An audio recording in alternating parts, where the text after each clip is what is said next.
Voltamos, meus queridos, segundo tempinho da nossa aula de biologia nessa quarta-feira. Bora voltar aqui, queridos, 11 horas e 20 minutos, tá? Ainda não entramos de recesso de férias não, hein? Bora movimentar esse chat e participar. Hoje a gente está revisando os conteúdos de teorias evolutivas, tá? Praticando questões aqui do Enem, que nem cobra isso. E eu terminei com o primeiro horário com vocês, deixando uma questãozinha. Aqui a gente vai dar resposta e continuidade a essa questão. Bora ver aqui, ó, qual foi a questão que a gente deixou, ó. Tá na tela para vocês, ó. Conteúdo da aula de hoje, ideias evolucionistas e evolução biológica, revisão, tá? Então isso aqui a gente trabalhou em algumas semanas, então a gente tá dando mais esse foco de revisão, chamando a atenção para vocês de alguns pontos, tá? Então bora lá, ó. Qual era a questão? Questão Enem 2021. Nas últimas décadas, países, inclusive o Brasil, têm testemunhado uma grande proliferação de bactérias patogênicas envolvidas em uma variedade de doenças que apresentam resistência a múltiplos antibióticos. Palavrinha-chave, deixa eu até circulado aqui para vocês. Bactérias têm resistências a antibióticos. Antibióticos é um medicamento para combater ela. Opa! Atualmente, tem se destacado as superbactérias, que acumulam vários genes determinantes dessas resistências. Ok. A ponto de se tornarem resistentes a praticamente todos os antimicrobianos. Essa resistência tem ocorrido por quê? E aí, gente? Qual é o motivo? Alternativa A.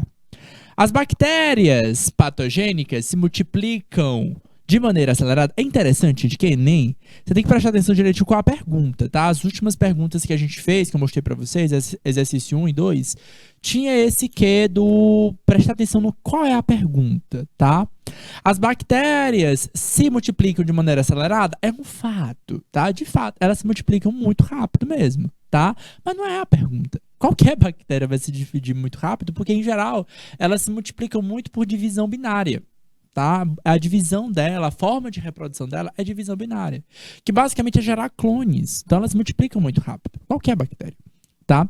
E aí, claro, umas mais rápido que as outras, mas em geral é uma prática geral. Isso não vai conferir resistência a elas, ok? O que vai conferir a resistência é a seleção natural. A gente vai ter variabilidade. Na verdade, o que vai conferir a resistência é a variabilidade. Agora, o fato da gente se acumular essas bactérias resistentes é a seleção. E aí, como eu disse para vocês, é o uso indiscriminado de medicamento. Tá lá a alternativa B. Antibióticos são utilizados pela população de maneira indiscriminada. Aí tu tá selecionando a bactéria de forma errada. Então, tá selecionando as variações daquela bactéria. Tem um monte de bactéria. Ela vai se dividindo de forma rápida? Sim. Tá? Algumas têm resistência, outras não têm. Se eu uso de forma discriminada, eu mato as sensíveis, as não resistentes e sobrevivo as resistentes. Certo? Então, a grande questão aqui é essas bactérias estão sendo selecionadas por alguém e é uso discriminado por parte da população. Ok? Bora lá. Enem 2020-2021. Edital de 2020, prova realizada em 2021.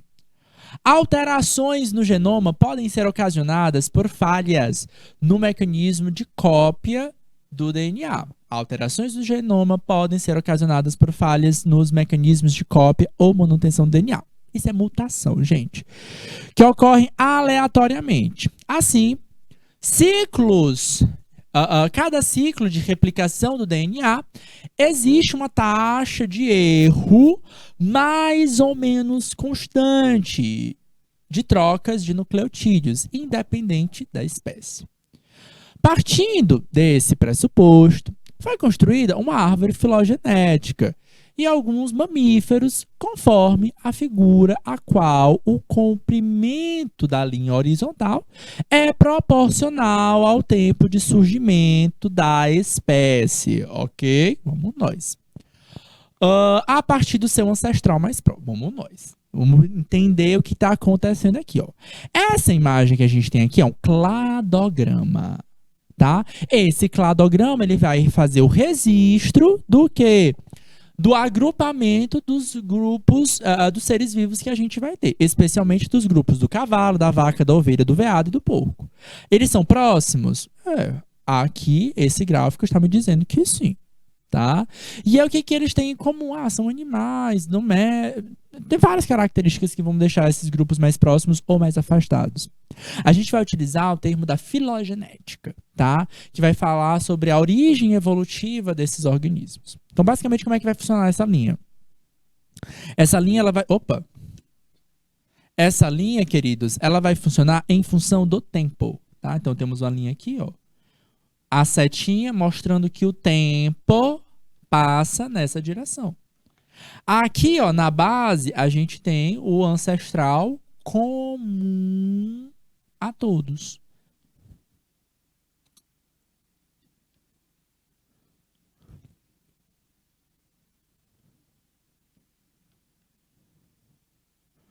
Colocando a um grupo, ao que a gente chama de grupos monofiléticos, ok?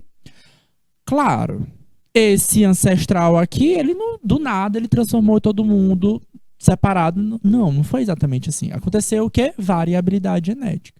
Então, essa alteração no genoma, tá? Essa alteração no genoma, isso aqui é a mutação. Ela proporciona a gente o quê? Variabilidade. Ok? Mas daí, para gerar uma outra espécie, a gente tem um processo de especiação. A gente precisa interromper o fluxo gênico. Lembra lá, tá? Mutação proporciona variabilidade, tá? Mas variabilidade não necessariamente vai gerar uma nova espécie. Só surge uma nova espécie quando a gente interrompe o fluxo gênico, ok? Então, essas variações vão acontecendo continuamente. Tá? Que foi que eles tinham? Como é que eram os dados que eles tinham? A ciência entende que essas mutações acontecem aleatoriamente, mas em uma taxa de erro conhecida. Então, o que eles foram observando? Fósseis. Opa, fóssil tal tem uma característica, fóssil tal tem outra característica, fóssil tal... então bora ver aqui quando é que isso está acontecendo.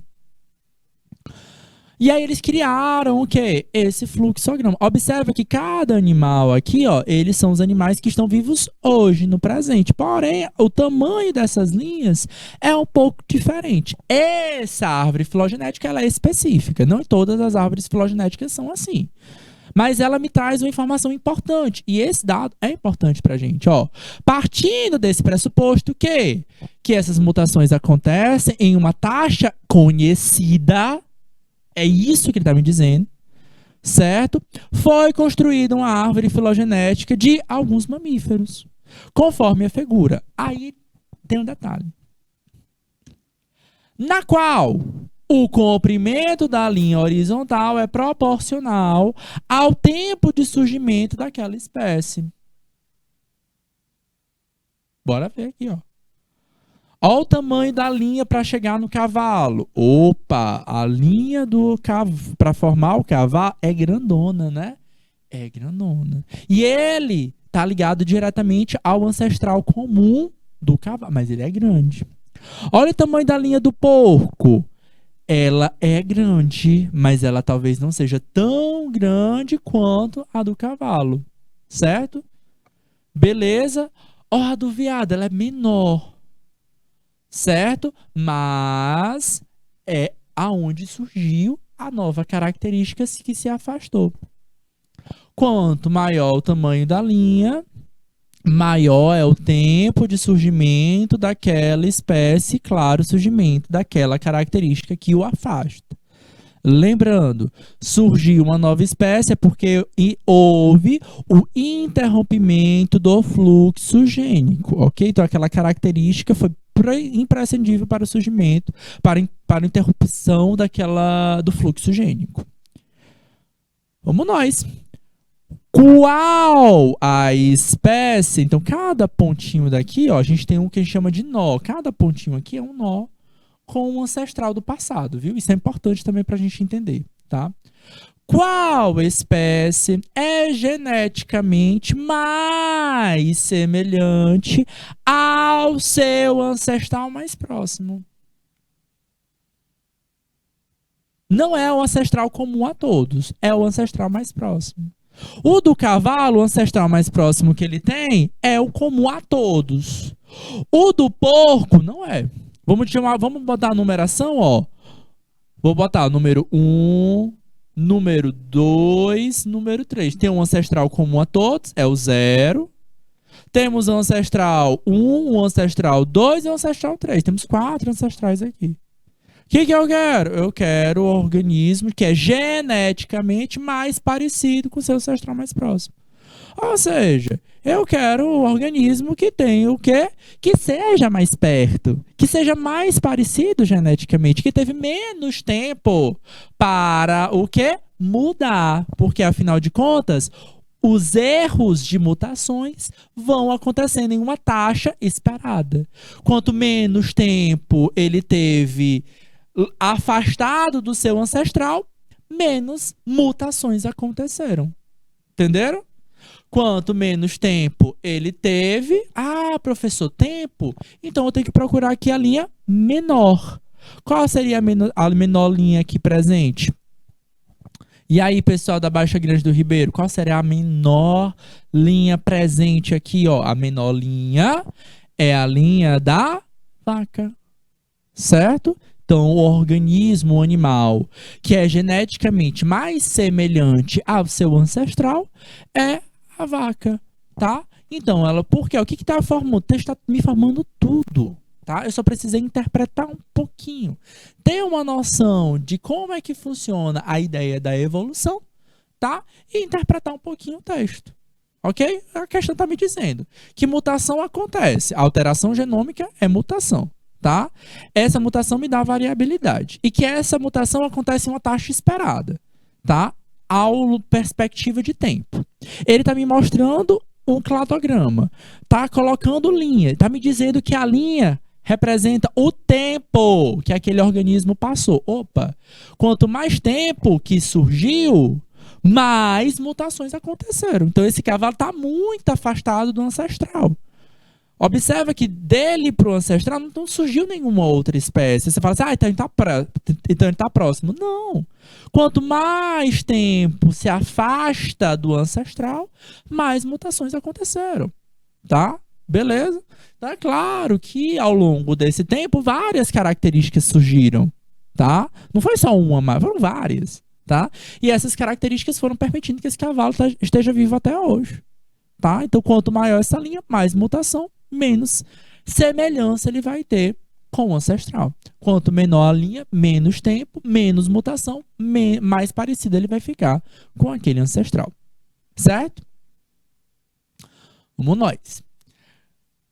Características, tá? Característica foi por um tempo o teor suficiente para que a gente pudesse classificar os organismos dos seres vivos. Inclusive, lá na filosofia, a gente tinha, né? Filosofia não, nos sofistas, né?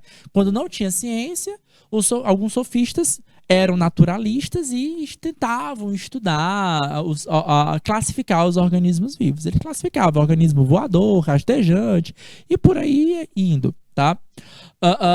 Tava certo?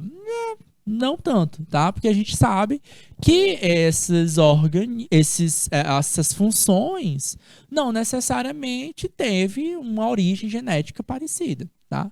Aí a gente tem na biologia algumas classificações de órgãos dos seres vivos, tá? Órgãos que a gente chama de análogos e órgãos que a gente chama de homólogos, tá? Análogos, o que é isso? São os órgãos que têm a mesma função, porém não têm uma origem embrionária similar. Asas, por exemplo, tá? Os organismos que voam. Todo organismo que voa teve a mesma origem? Não, tá? O morcego é um mamífero, a borboleta é um inseto, a águia é uma ave. Eles tiveram origem evolutiva diferentes, certo? Beleza? Mas por que eles falam que é análogo? Aqui, nesse caso, dos órgãos, tá, análogos, a gente vai falar sobre uma pressão de uma convergência evolutiva. Como assim, professor? Eu tinha um ancestral A, eu tenho um ancestral B, diferentes. E aí, ó, convergência, eles evoluíram ao longo do tempo para ter uma característica C. Ok? O ancestral A, o ancestral B eram diferentes, tinham histórias diferentes, mas ao longo do tempo eles tiveram mutações, tá? Essas mutações aconteceram aleatoriamente, foram passando por processo de seleção natural, sobrevive esse, até chegar um momento que a gente tem um organismo, tá, com a mesma característica, mas a origem é diferente. Tá? Olha só como esse cladograma aqui ele mostra o contrário, tá? A grande ideia é que o ancestral comum é que teve uma divergência, tá? Eles foram trazendo características diferentes. Por que o cavalo não é igual à vaca, que não é igual à ovelha? Eles mudaram, tá? Com o tempo.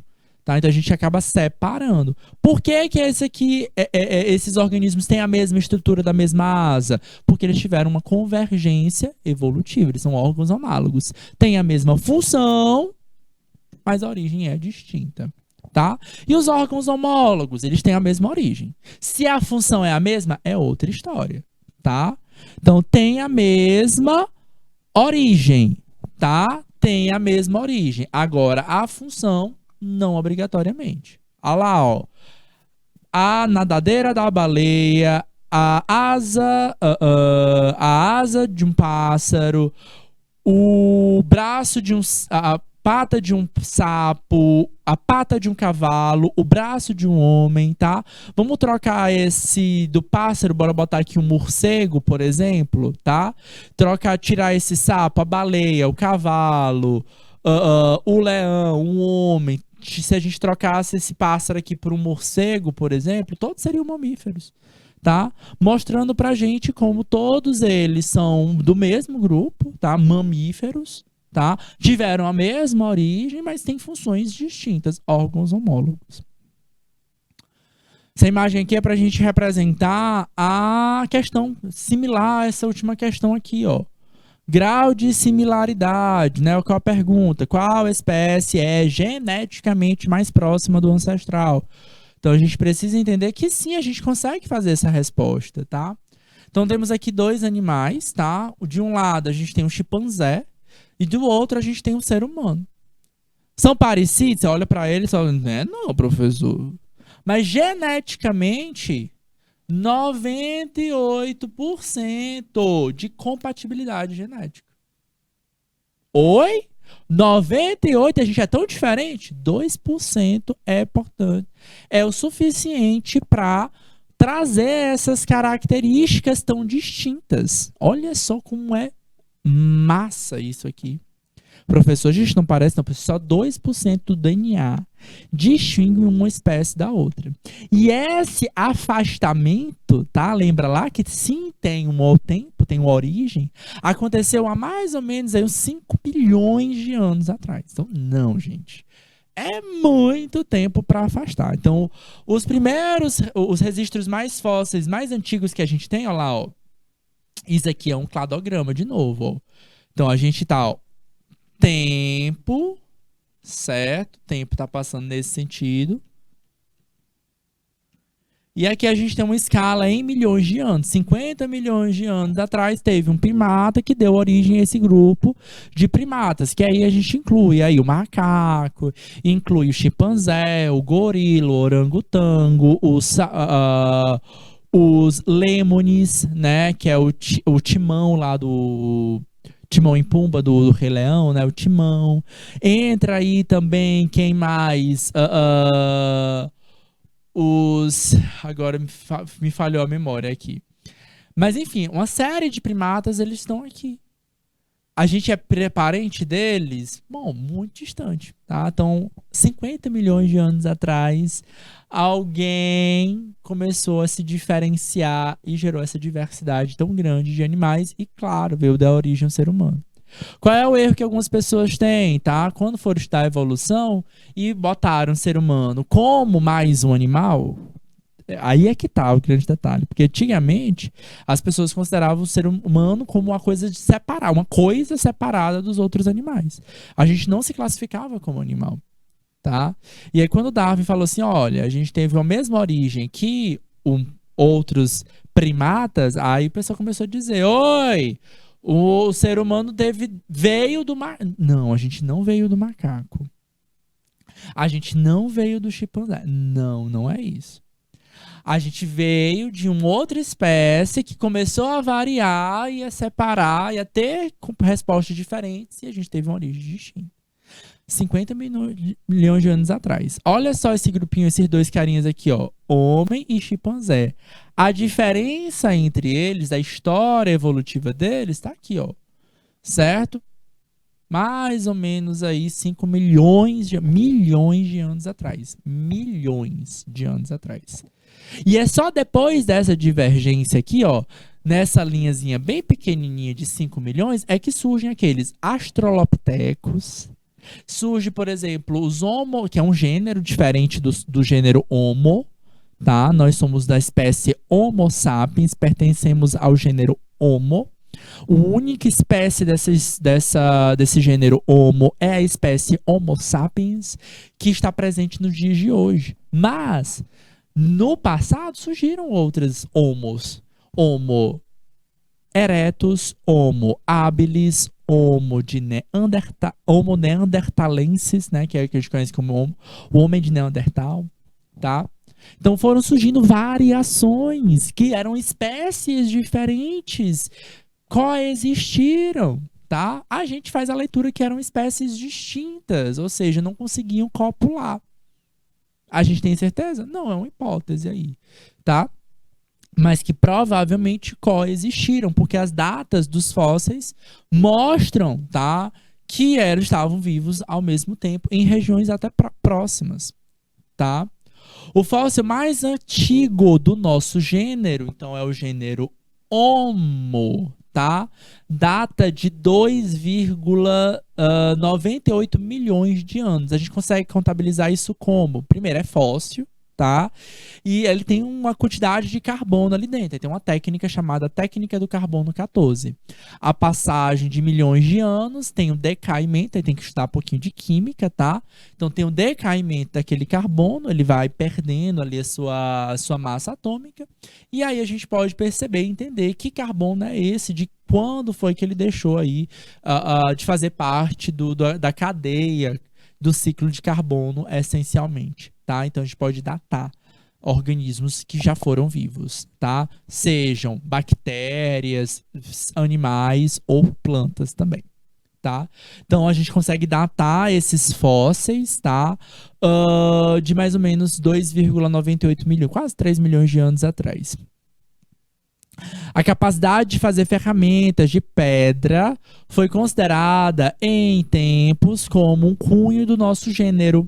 No entanto, pensa-se que essas ferramentas de pedras mais antigas datam ainda mais de 3,3 milhões de anos. E aí entra um grupo dos australopithecus, tá? Que foram os primeiros, né? Que foram ancestrais ainda do grupo dos Homos. Então aqui essas imagens são representações gráficas, tá? O que a gente tem é os ossos e aí a gente tem projeções de como é que poderia ser o rosto desses hominídeos aqui, tá? Na primeira, da esquerda para a direita tem um nomezinho embaixo, tá? Da esquerda para a direita, Homo habilis, Homo rudolfensis e o último aí, Homo erectus. Eles são um pouquinho diferentes. Se você prestar bem atenção, não é só o formato do nariz. Eu quero que vocês prestem atenção no tamanho da mandíbula e o tamanho da caixa craniana, especialmente a parte onde tem o cérebro, tá? O Homo erectus é um pouquinho maior do que os dois outros homos, tá? E isso é importante porque, de fato, isso vai mudando com o tempo. Na perspectiva evolutiva, de novo, ó, um cladograma, tá? O que está acontecendo ali, ó? A separação, ó, desse hominídeo de quem? Do chimpanzé, tá vivo hoje, e do Homo sapiens, que também está vivo hoje, aconteceu há 5 milhões de anos. De novo, a linha tá aqui, ó, presente, passado. Então, 5 milhões de anos nos afastam. Lembra lá, as mutações vão acontecendo num período, no intervalo de tempo esperado, certo? Então, é claro, a linha que nos afasta é muito longa, mas essa linha que a gente vai ver, quem é que está vivo hoje? Homo sapiens e chimpanzé, apenas 2% nos afastam geneticamente, mas 5 milhões de anos nos afastam. Então não é tão simples assim não, tá? E aí o que aconteceu depois de 5 milhões de anos? Mutações, tá? Então lá embaixo a gente tem o grupo dos australopitecos, tá? Esses australopitecos aqui, o mais antigo que a gente tem é a Lucy, tá? É um australopiteco, é o fóssil humanoide mais antigo que a gente conhece. Não é do gênero Homo, tá? Ela é do grupo dos australopitecos, tá? Então, ela tem esse registro. E aí, o trabalho dos que a gente chama arqueólogos, tá? É acompanhar não só o registro fóssil material, o osso do animal que sobreviveu, mas também os artefatos das civilizações, porque esses hominídeos também tinham um comportamento social. Então, as ferramentas das pedras ajudam. Lá nas aulas de história, a gente separa, né, a pré-história da história. Tá? Essa pré-história são esses hominídeos do passado. Australopithecus, Homo habilis, Homo erectus. E a importância da gente estudar a pré-história é entender um pouquinho as revoluções que aconteceram para esse ser humano ser selecionado. Atenção! Tá? Muita coisa mudou. Vamos ver aqui algumas coisas que mudaram, tá? Então, o que é que fez esse ser humano, Homo sapiens, ser selecionado? Muito tem a ver com as características morfológicas, como, por exemplo, o desenvolvimento da caixa craniana. Aqui, ó, essa imagem ajuda a gente a visualizar. Tá? Então, o desenvolvimento da caixa craniana, como assim, professor? O cérebro fica maior, fica mais do que maior, ele fica mais desenvolvido, as conexões nervosas ajudam esse ser humano o quê? A pensar, a discutir, a comunicar. Essa caixa craniana vai mudar tanto que mudar permite a gente a falar. A gente perde um pouquinho das nossas mandíbulas, mas a gente aprende a cozinhar, certo? Então, tudo vai desenvolvendo a que a gente possa ser mais estratégico, a gente ter mecanismos de sobrevivência a fatores perigosos para a gente, tá? Isso que vai selecionando essa espécie para a sua sobrevivência. Bora ver algumas questões relacionadas a isso. Vamos nós.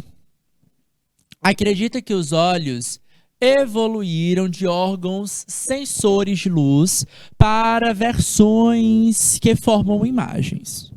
Tá? Então, os olhos mais primitivos são os olhos que simplesmente percebem que tem luz e que não tem luz, dando direção ao animal a essa condução. E no caso do homem, né, ele tem um olho um pouquinho mais sofisticado, que mais do que perceber se tem luz ou não, a gente percebe aí que temos o que? Formato de objetos. Tá? O olho humano atua como uma câmera, coletando, focando e convertendo a luz em um sinal elétrico, que é traduzido em imagens no cérebro. Mas, em vez de um filme fotográfico, é uma retina que detecta o processo dos sinais utilizando células especializadas. Tem questão do Enem só para falar um pouquinho do funcionamento disso, não é o objetivo da aula, tá? Eu acho que inclusive é desse mesmo ano, é o mesmo Enem edital 2020, prova 2021. Essa célula especializada, gente, são duas células, é a célula cônica, tá? E a célula bastonete, tá? O bastonete vai servir basicamente para separar o que é luz e o que não é luz, e a célula cônica, ela consegue perceber comprimentos de ondas específicos, especialmente do vermelho, do azul e do verde, tá? Tema para outra aula. Os molúsculos cefalópodes possuem olhos semelhantes aos seres humanos, apesar da distância filogenética. E lá, de novo, molúsculos, tá? Quem são os molúsculos cefalópodes? Aqui está o exemplo, a lula, tá? Mas também nós temos os polvos, tá? Aquele polvo lá da primeira questão.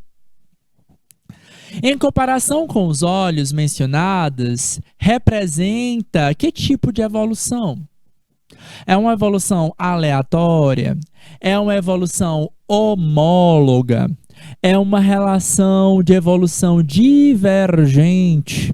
É uma evolução progressiva? É uma evolução convergente? Vamos nós. Ele está trazendo aqui o seguinte, que o ser humano tem um olho sofisticado, mas o molúsculo também tem, embora a gente esteja muito afastado. É tão afastado que as nossas origens são distintas.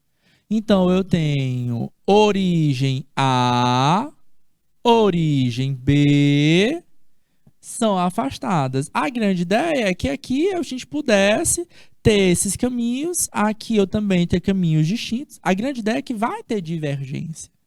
A grande ideia é que vai ter divergência. Só que aconteceu o seguinte, à medida que o tempo foi passando, a gente foi gerando característica C, característica D, característica E. Opa! Característica F, característica G. Opa! A, B, conseguiram convergência, certo? Durante o processo de evolução. A característica E é uma característica comum, assim como as asas de uma borboleta e de um passarinho. A função é voar, a função dos olhos é enxergar, certo? A origem é diferente, é distante, certo? Porém, gerou essa convergência, tá? Não é a divergência é o que a gente espera, tá? Que esse organismo A surjam características diferentes, como a C, D e E, tá? Então, isso é divergência. Se eu estivesse olhando só para a perspectiva da evolução em A, tá? A gente enxergaria isso aqui, divergência. Mas o que a gente quer? É o fato a origem do E. A origem, ela veio de quê? De pontos distintos, tá? Então é como se esse grupinho que eu circulei aqui para vocês, ó, fosse um cladograma que a gente apresentou aqui para vocês, como por exemplo esse do ser humano, tá? Isso aqui é divergência. A origem lá do hominídeo ancestral levou à formação do chimpanzé e do Homo sapiens. Teve divergência aqui. Essa é a grande ideia da evolução, tá? Mas às vezes acontece convergências. Questão do Enem de 2017, tá? Vamos nós. Cadê os meus alunos? Cadê a Ana Carolina? Cadê a Fernanda Araújo? Cadê Elisandro? Sebastiana? Carlota dos Santos? Cadê os alunos de Riachão dos Paulos, Baixa Grande do Ribeiro? Pessoal, bora lá! Vamos participar da aula, queridos. Vamos ver mais uma questãozinha aqui do Enem de 2017. Questão 6. A árvore filogenética, tá? Então ela tem a ver com uma origem evolutiva.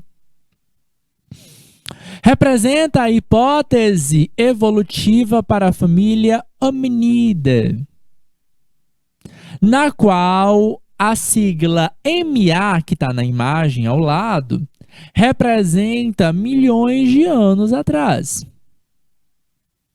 As ilustrações representam da esquerda para a direita os seguintes animais: orangotango, gorila, ser humano, chimpanzé e o bonobo. Atenção! Não significa dizer que da esquerda para a direita ou da direita para a esquerda vai estar o mais evoluído ou menos evoluído. Não. Todos os organismos que estão vivendo aqui são igualmente evoluídos. Igualmente, sim. Não estão vivos hoje. Então, eles passaram por processo de seleção natural. Ok. Beleza. Olha só que legal essa árvore filogenética. Ela parece uma árvore. Tá? Então, sim, essa é a ideia de árvore. A árvore que dá origem à vida. A gente acaba trabalhando também na genética um pouco isso, que é associado aos aerodramas, por exemplo, tá? Então, se vocês prestarem atenção aqui, ó, esses organismos que estão presentes, eles são organismos o quê? organismos vivos hoje que passaram por processo de seleção natural. Alguns se afastaram há mais tempo. Olha lá, ó. Cada pontinho desse aqui a gente chama de nó. Esse nó aqui, meu povo, ele foi um lugar, algum momento que separou grupos. Surgiu alguma característica aqui que tornou o fluxo gênico inviável. Então, há 9,13 milhões de anos atrás, a gente separou aí um grupinho que veio da origem a quem? Ao orangotango. Certo? Tá aqui direitinho aqui do lado aqui para vocês, tá? Depois, 8,5 a 12 milhões de anos atrás, mais ou menos, estimativas, tá? Separou um grupinho, tá? Que veio, um deles foi dar origem ao quê? Aos gorilas. Beleza?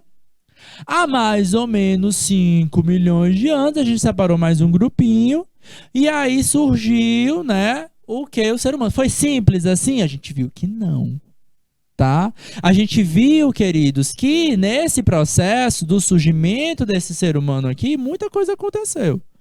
Teve um monte de outros hominídeos que passaram por aqui. Homo erectus, Homo sapiens, Homo sapiens sobreviveu, né? Homo habilis, Australopithecus, uma gama muito grande de espécies. Algumas a gente acaba reconhecendo um pouquinho mais. Tá? E aí, mais ou menos 1 milhão de anos, a gente conseguiu separar os grupinhos de quem? Dos chimpanzés e dos bonobos, tá? Nós somos muito parecidos com os chimpanzés, tá? Mas observa que o chimpanzé ainda é mais parecido com quem? Com os bonobos. Considere a filogenia representada. A maior similaridade genética encontrada entre os seres humanos vai ser com quem? Lembra lá da ideia? Toda vez que surge esse nó, tá? A gente está afastando o que? A possibilidade do fluxo gênico. Está impedindo o fluxo gênico. Ok? Qual a grande ideia? Quanto menos tempo acontece esse nó, menos o que? Mutações estão acontecendo. O tempo está passando aqui, ó. Tempo está passando desse jeito. Então, quanto mais tempo tem, mais mutações vão acontecendo e mais eu vou me afastando. Oxe, eu quero encontrar grupos, 2 grupos, que estejam mais próximos do ser humano. Então, pronto, é só olhar, professor, para o tempo que está mais perto do ser humano.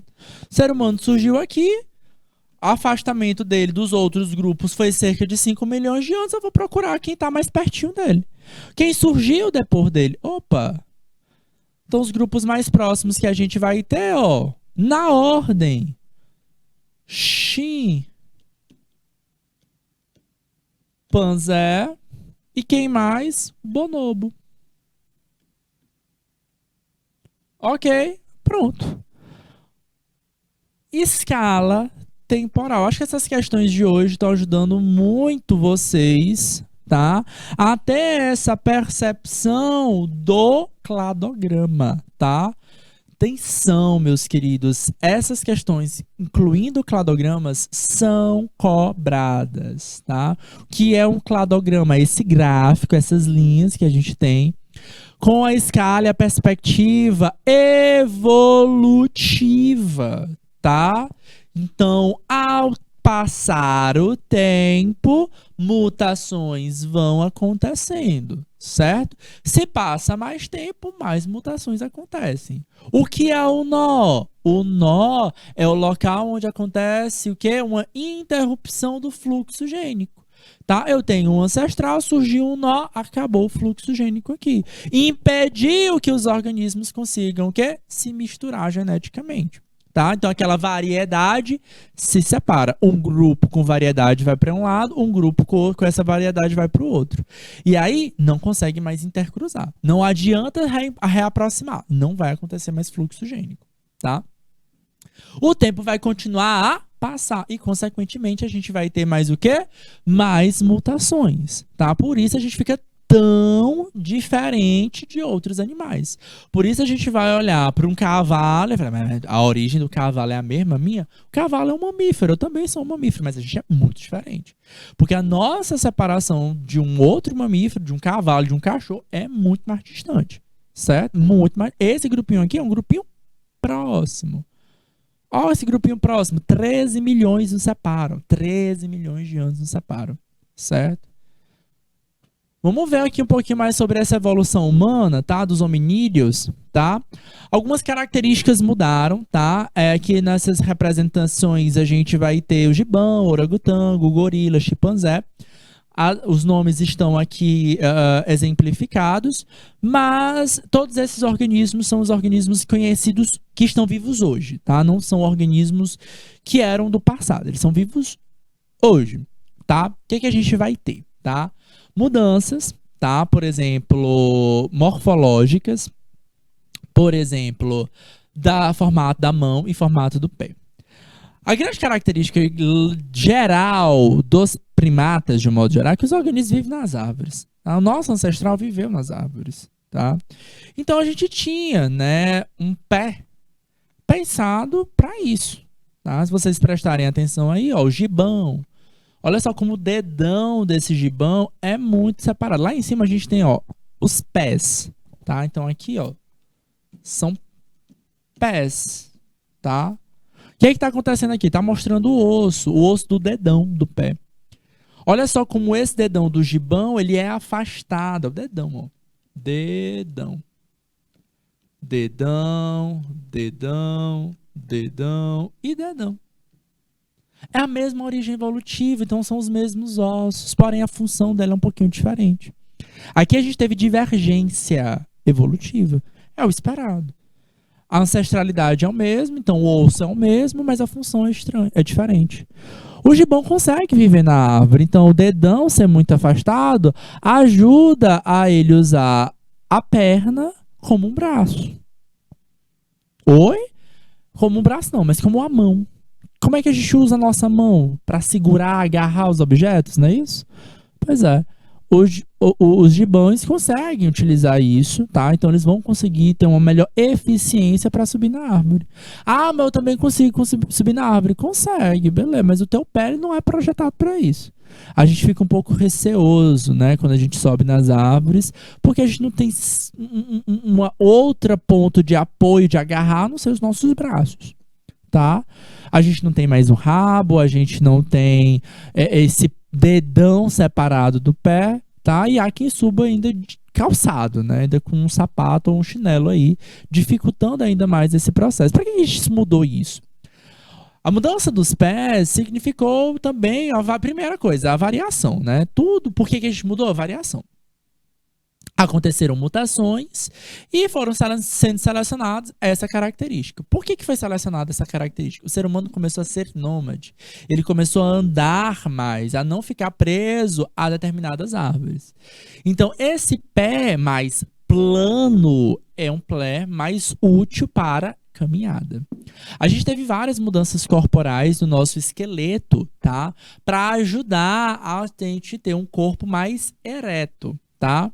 O chimpanzé, ele é um organismo, aliás, boa parte desses animais, gibão, orangotango, gorila, eles conseguem andar ereto, tá? O ser humano é desses animais o que consegue caminhar de forma mais eficiente, de forma ereta, tá? De forma reta, tá? E parte disso teve a mudança anatômica do corpo. Uma delas é a mudança do pé. Tá? Pé mais plano para dar mais firmeza. Mudança na caixa craniana também. Por quê? Para a gente poder ter um ponto de equilíbrio no local muito específico. Entre esse ponto de equilíbrio entra aí o umbigo, tá? É diferente de alguns animais, tá? A caixa craniana que precisou se encaixar mais para que essa massa cinzenta que é pesada pudesse ser bem estruturada, certo? Até mesmo mudanças nos glúteos tiveram que ser promovidas para que a gente pudesse ter mais resistência, tá? E aguentar esse peso ereto, ok? Comparação aí também das mãos, tá? Nossas mãos também são um pouco diferentes dos nossos colegas. A maioria deles tem o que a gente chama de polegar oponível, tá? Ou opositor, acho que é oponível é o mais usado. É esse polegar separado. Qual a função? A mesma função lá do gibão, do polegar, do dedão, tá? Do pé do gibão. Agarrar a objetos, tá? A nossa mão serve para isso. Só que a nossa mão, ela tem um dedão maior e mais prolongado, tá? Também é fruto de seleção. Por quê? Porque a gente utiliza, a gente agarra objetos, a gente cria objetos. Então, quanto melhores e maiores são as nossas mãos, mais habilidosos a gente pode, porventura, ser, tá? É claro que isso também tem a ver um pouquinho com o desenvolvimento dessa habilidade, dessa aptidão, tá? Então, os nossos dedos das nossas mãos, eles acabam sendo um pouquinho mais projetados, tá? A mudança temporal ao longo do nosso tempo permitiu a gente mudar a nossa caixa craniana também. Olha só que coisa interessante, tá? A gente aumentou o que? A nossa caixa craniana para caber o cérebro, tá? Aumentou significa dizer que o nosso cérebro ficou mais sofisticado, tá? E o nosso cérebro não é que ele seja maior do que os outros animais. Maior de todos os animais é o da baleia, da baleia cachalote.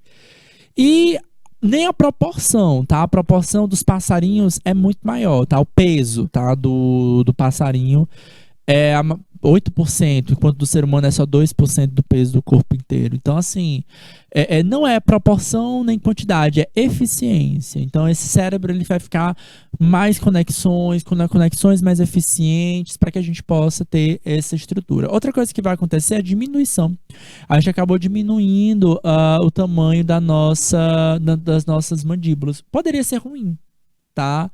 Agora eu vou perder a eficiência na hora de comer, de respirar, por exemplo. Só que aí, que é aquela coisa, né?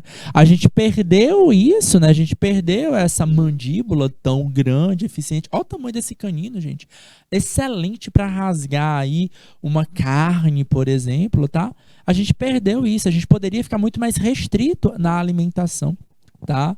Mas o que a gente fez? A gente aguçou a cabeça, né? Aguçou o cérebro. E esse ato de aguçar o cérebro levou a gente a conseguir dominar algumas coisas, como, por exemplo, a gente conseguiu dominar o fogo, a gente passou a cozinhar os nossos alimentos, certo? Então, o que poderia ser uma perda, olá, outra coisa muito boa, o cérebro é muito aguçado, a gente passou a dominar o fogo e cozinhar os nossos alimentos. Dominar o fogo foi uma revolução, tá? Então, por que que esse estudo dos hominídeos do passado, né, da arqueologia é importante para entender quais as revoluções a gente passou, que selecionaram os hominídeos que tinham ou não determinadas características, tá?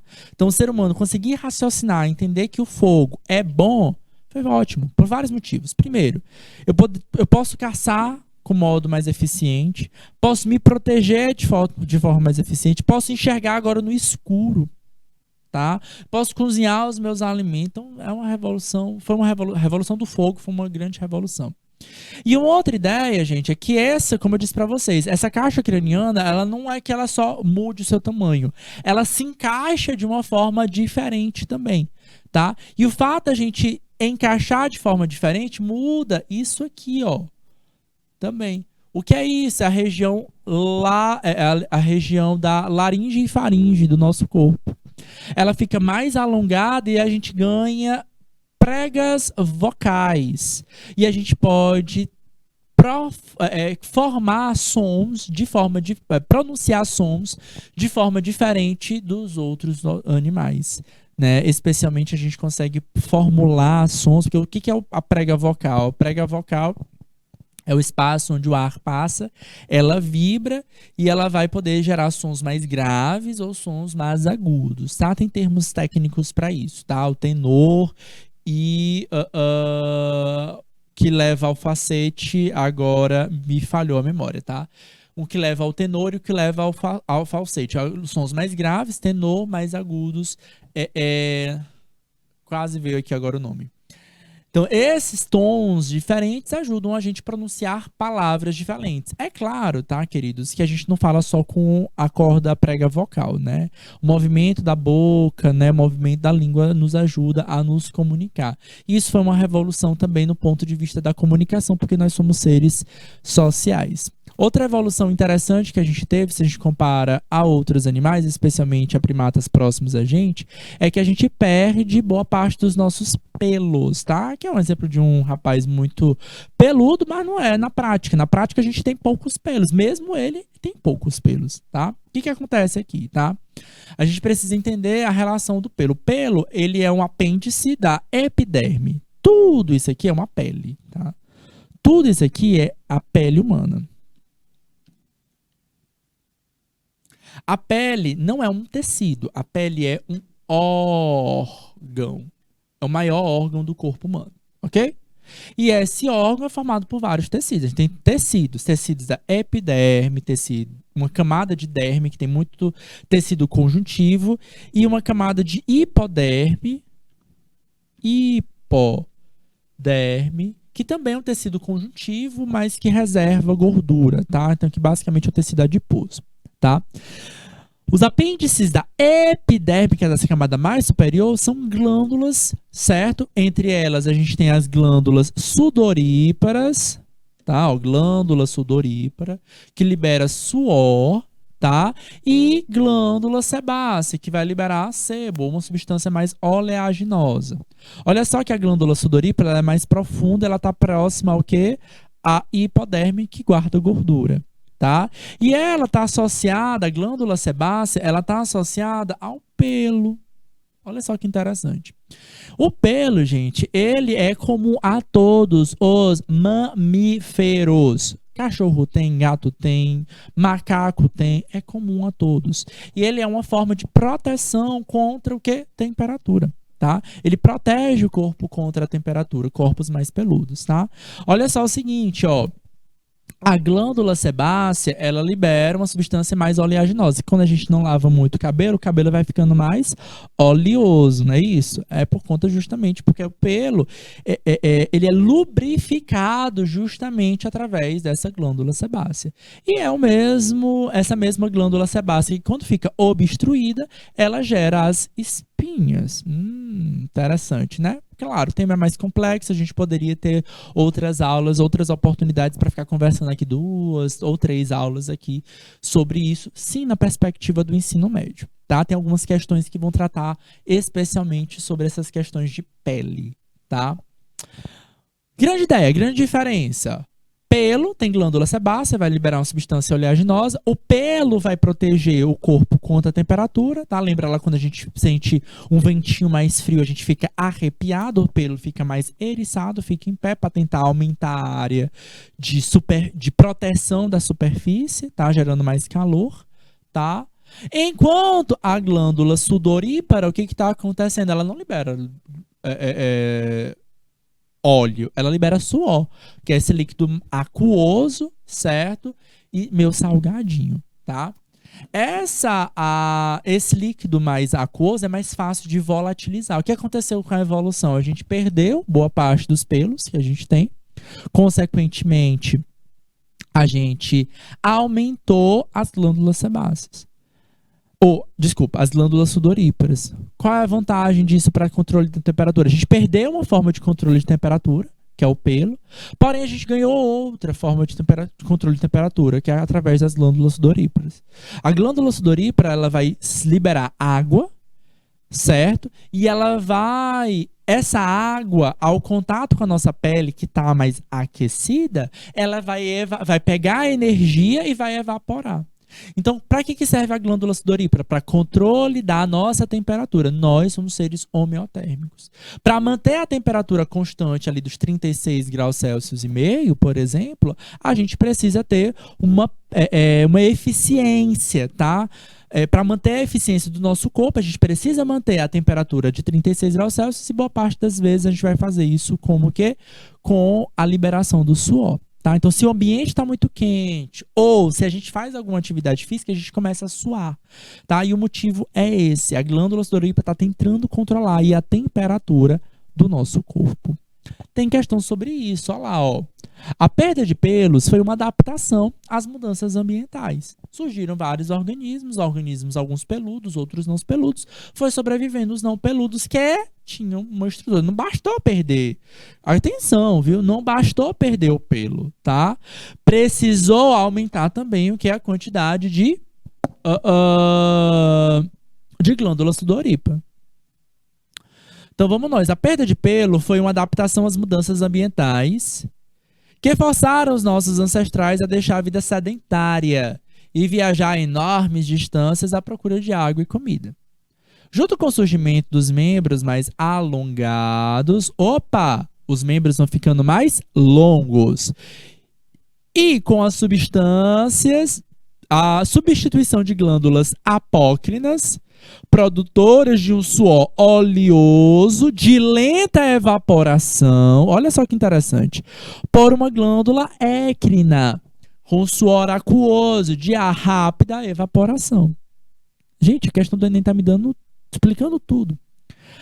A menor quantidade de pelos teria favorecido a manutenção de uma temperatura corporal saudável nos trópicos castigados por um calor sufocante.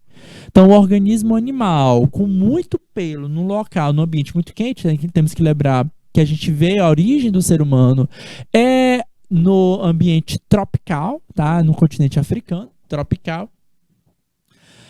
Organismo muito peludo não estava sobrevivendo. Organismo menos peludo estava sobrevivendo. E, não, como eu disse, não basta perder o pelo. Precisou também aumentar a eficácia disso. Tá? Então, esse suor oleoso, esse sebo que sai do nosso cabelo, ele não evapora tão fácil, ele fica, ele mantém. Porque a ideia dele é proteger o animal, tá? De outros micro-organismos, manter o movimento daquele pelo, não pregar o pelo, por exemplo, certo? E aí a gente vai ter esse aspecto. Então vamos nós, ó. Outro ponto interessante, ó. Observe que aqui tá falando o seguinte, ó. Junto com o surgimento do membro mais alongado. Isso aqui está acontecendo também, tá? Por isso não é à toa que a gente fala, mudança dos palmas da sola do pé, mudança na palma da mão, tá? Tá acompanhado esse processo. Não são eventos que vão acontecendo sozinhos, vão acontecendo em constância, tá? De que maneira o tamanho dos membros poderiam estar associados à regulação da temperatura? Eu volto a dizer, essas glândulas estão na pele, que é o maior órgão do corpo humano. Se o membro está maior, a pele também está maior. Bora lá. Membros mais longos apresentam maior relação superfície e volume, facilitando a perda maior de quantidade de calor. Por que o suor é mais interessante? O suor aquoso evapora mais rápido e ele leva a temperatura alta com ele. Ele absorve a temperatura e leva. Então a gente consegue perder essa temperatura elevada, esse calor elevado. A alternativa correta aí, ó, já tá ali, ó. Beleza? Bora fazer mais uma. Charles Darwin apresentou em 1859, no livro A Origem das Espécies, suas ideias a respeito de mecanismos de evolução pelo processo da seleção natural. Ao elaborar a teoria da evolução, Darwin não conseguiu obter algumas respostas aos seus questionamentos. O que ele não conseguiu? Ele propôs a seleção natural. O que ele não conseguiu explicar? Letra A, sobrevivência dos mais aptos. Não, pelo contrário, ele explicou que os mais aptos sobreviviam, tá? Então, as características mais interessantes. B, a origem da variação dos indivíduos. Letra C, o crescimento exponencial da população. Letra D, a herança das características pais e filhos. E letra E, a existência de características. Ele não soube explicar a origem dessa variação. tá? O tempo tá encerrando, eu vou deixar só mais uma questão aqui para vocês, vou deixar só aberta aí, mais uma questão para vocês. E a gente se encontra, tá, queridos, agora no próximo semestre, tá? A gente vai entrar em recesso terça-feira que vem, como as nossas aulas são na quarta-feira, tá? A gente tá encerrando as aulas de biologia. Cara, preparem-se, tá? Foi um prazer estar aqui com vocês nesse primeiro semestre. A gente se encontra novamente no próximo módulo, no próximo semestre, tá bom, queridos? Aproveitem, um grande beijo, um grande abraço. Até a próxima. Tchau, tchau.